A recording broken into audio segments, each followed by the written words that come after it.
Keur Massar Nord, il est 10 heures. Aïssatou Traoré, mère de famille, quitte son domicile pour se rendre au marché de l'unité 14 pour ses courses hebdomadaires. Au marché unité 14, Aïssatou Traoré se dirige vers la cantine de la commerçante Mère Nogoy, une connaissance.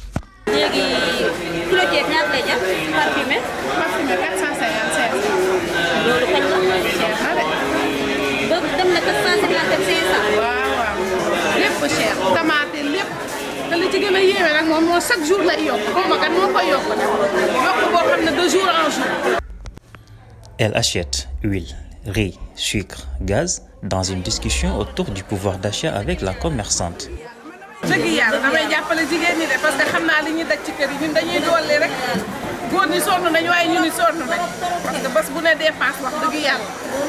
Un échange amical mais franc sur le pouvoir d'achat. waaye léegi 2500 mënoo sax am añ bu dëgër. añ bu dëgër amagoo jën amaguma jën amaguma yàpp. waxati ko amaguma géej gi siy dem. léegi ñëpp lu siy dem amaguma waxati ko de metti na trop.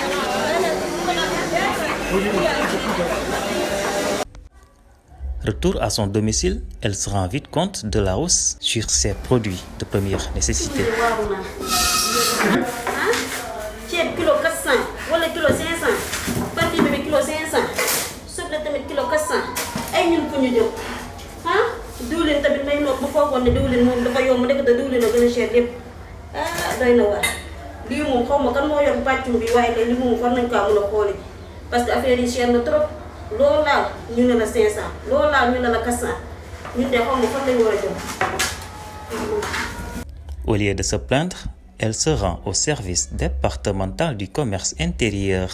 pour en avoir le cœur net. Ça va, naka yi tey. sant yàlla bu baax activité yi. ça va bien merci. Ça va.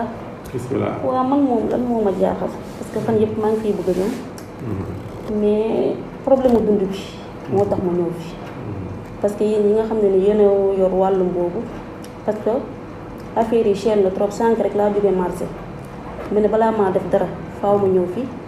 ñu expliqué bu fekkee mën nga ma ko leeralal sénégalais yi. Échange intéressant avec monsieur Mamour Ba, chef du service départemental du commerce intérieur de Keur Massar. ñëw nga fi nga war a ñëw mooy le service départemental du commerce de Keur Massar service la boo xam ne am na pratiquement ci région yëpp donc le ministère du commerce dafa am direction bu ñuy wax direction du commerce intérieur. dafa am nag ay représentation partout dans le territoire national région day am service régional département am service départemental donc fii ci Dakar à part le service régional bi nga xam ne mi ngi Médina tous les 4 autres départements am na service départemental du commerce. Keur Massar moo ci mujj en septembre le 28 septembre c'est le que madame le ministre Aminata Assome Diatta créé d'ailleurs yooyu service bi fi jiitu sax à part la préfecture et d'autres services qui existaient. Pour ñu ñëw gën a jege population yi comme yu mel nii bu ngeen amee yu ngeen di laaj ngeen mën a ñëw ci ñun ñu leeralal leen mbiru dund bi nag dëgg la boobu ba léegi nit ñaa ngi wax les médias en parlent mais yaakaar naa ne li nga def nii mooy mën a tax nit ñi am bonne information parce que ñu nit li ñuy def ñu ngi koy def ñu ngi def des communications ñu ngi génn ci télé yi démb rek maa ngi woon Africa 7 pour leeralal nit ñi véritablement la cherté de la vie. lan moo tax mu yegg si fii ak lan la ci état def boobu ba tey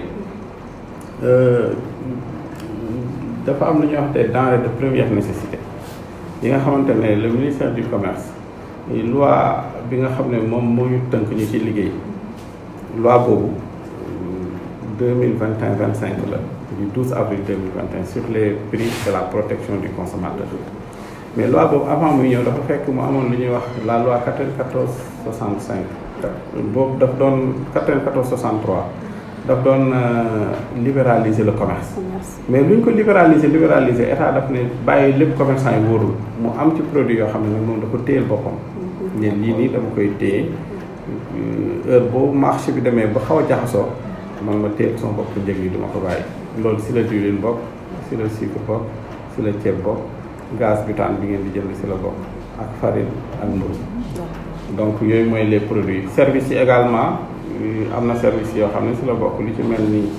ndox lu ci mel ni courant ak les produits pharmaceutiques yooyu yëpp état bi dafay tënk prix yi bu jamono ji xawee métti yemale ko ci benn niveau boo xam ne amul benn opérateur bu ko sañ a dépassé. Mamour Ba, quant à lui, a profité de l'occasion pour mettre en évidence les raisons de ces hausses de prix, sans oublier de mettre l'accent sur les efforts de l'État pour soutenir le pouvoir d'achat des ménages sénégalais. Pour ñëw ci sa laaj bi nag très rapidement jamono yi passé ku ne xam na ne amoon na tension sur le marché surtout sur les prix mais état daf ci def ay efforts yu xaw a bëri yu bëree bëri sax du ma xaw a bëri ndaxte tey jii bu fekkonte ne bi Covid bi ñëwee indiwaale li mu fi indi l'état dafa taxawoon rek ne yàcc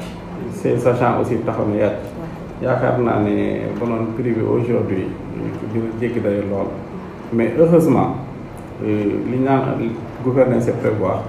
li ñu sentiree ne mbir maa ngi ñëw le président de la République dafa décréter une mesure d'urgence de résilience boo xamante ne daf ñu permettre ñun en tant que ministère du commerce li nit ñi ragaloon yëpp amul on a pu contenir la flambée des prix au niveau national donc te gis ngeen période Covid beeg léegi affaire yi xawoon na stable jamono jii nii guerre Ukraine bi ñëw si la mbir mi commencé indi ay jafe-jafe te li ko waral mooy ñun li ñuy dundee li ci ëpp doole dañ koy jéggaane léegi nag li nga xam ne moom la nit ñi war a xam mooy état taxawul seetaan leen benn yoon liñ mën yëpp ñu ngi koy def le président de la république produit yi ma cité la tey muy jógee bitim réew di ñëw